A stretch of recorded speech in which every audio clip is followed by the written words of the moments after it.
Good evening. I'm very pleased to announce the winner of the Bacalhau competition. Her name is, drum rolling, Ana Marta Marques Martins, who lives in Lisbon. Thank you, Marta, for this great idea, which is Bacalhau Zé do Pipo. The reason I gave you the first prize was that I'd never heard of this dish, and I'm excited to be making it now.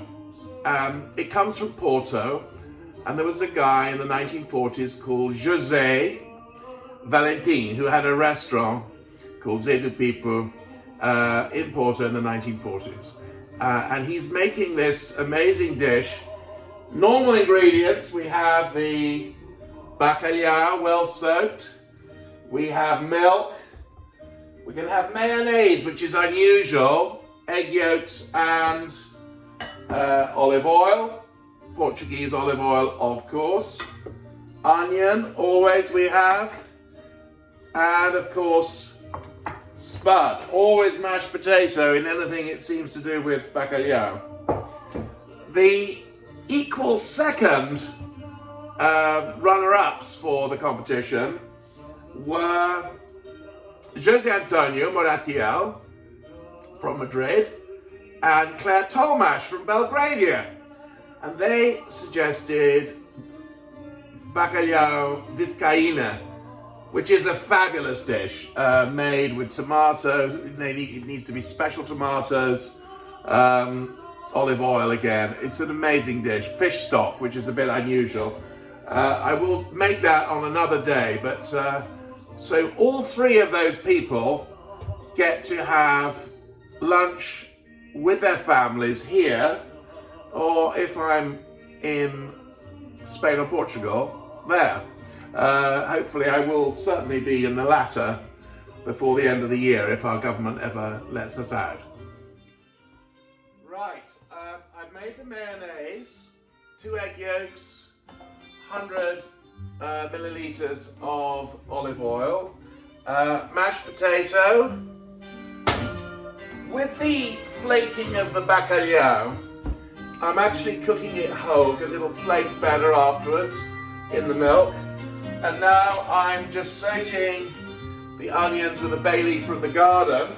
I will add a bit of milk to that a little bit later. I don't want these to brown. In the background, glorious fado from Coimbra. Let me tell you about fado for a minute. Fado means fate or destiny.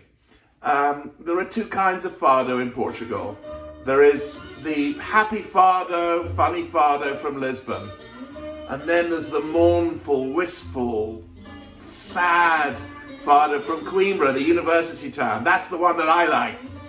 And so many glorious words. They're really about songs about lost loves. And there's a great scene from the Michelin Guide where it says, the lady comes in dressed completely in black, that's the singer. She casts a glance at the guitarist, that's the 12-string and the main Portuguese guitar, and the audience feels that they are her only friends. And then she sings the wistful songs. Though of course for Coimbra, it has to be a man singing. I just want to give you a little bit of a bit on how I'm flaking this bacalhau, because it's not completely easy. So you take the bacalhau, right? And then you look at this, you can see the flakes. So what you don't want are these really quite savage bones. I know how a lot of people freak out about bones. They're actually what give the fish the flavour, but anyway, that's another story. So let's look at this, and then let's just ease it away. Yeah, you see, it's perfectly easy. I'm just taking it away here and flaking it into the milk, making sure that no bones come on the way. But you want to keep the nice big flakes. So now this is the moment of truth. The cod has been warmed through really, just sort of like semi-cooked with the milk. So I need to first of all drain that.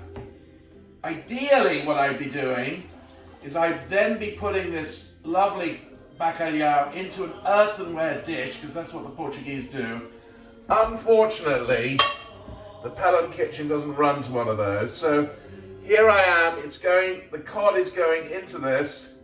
I think possibly I could have had a little bit bigger, the cod, but frankly we had such amazing belly of pork this morning, all the way from Hoyt, that I think we've probably had more than enough.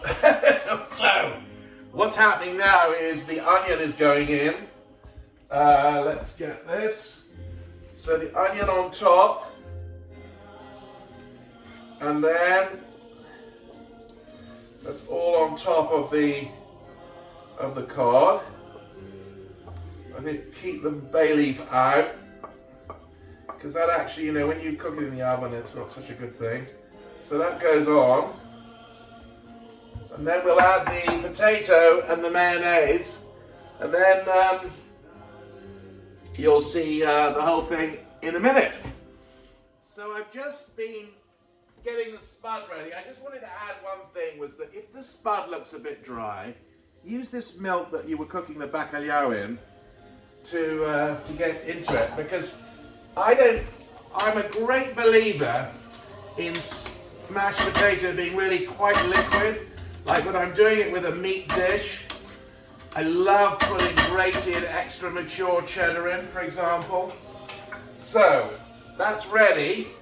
Let's get it on, and then this is going to be cooking in my au gratin. I've got an au gratin setting in my oven. Actually, I'm a little concerned about my oven, because the whole of it's an AEG one, and the whole of the bottom bit of it is cracking, so we're having a little bit of discussion with AEG about that. To at the moment say it's just cosmetic, but we'll see about that. Anyway, look, here it is. The spud is in. I'm going to put it into the au gratin setting, and should be good.